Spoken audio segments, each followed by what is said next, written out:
से जाता रुबोरिया हो पढ़े करण और अर्जुन दोनों आपस में लड़े।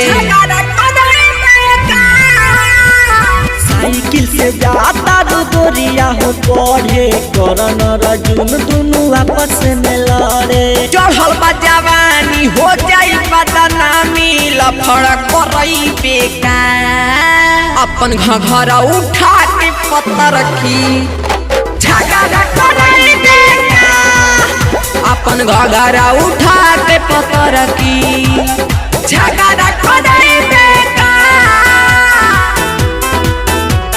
झगड़ा करई बेकार। Kamlesh recording studio Mohammadpur.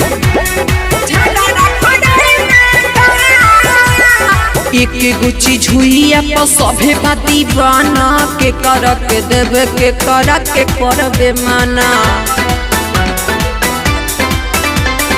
एक गो चीज हुई आप सभे बाती बना के करा के देवे के करा के करबे माना।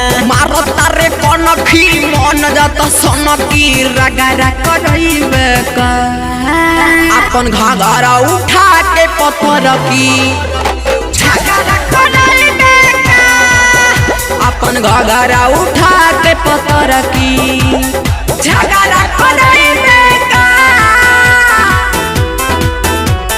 झगड़ा करइबे का। Kamlesh recording studio Mohammadpur. चपले जवानी बट सब कोई चूसी आई बुढ़ापा तक कोई न पूछी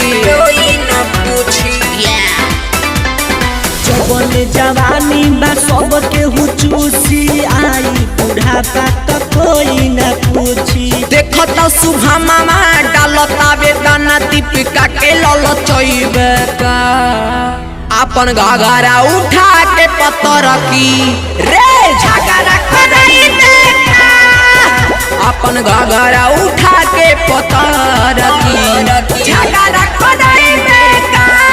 कमलेश रिकॉर्डिंग स्टूडियो मोहम्मदपुर। झगड़ा करइबे का झगड़ा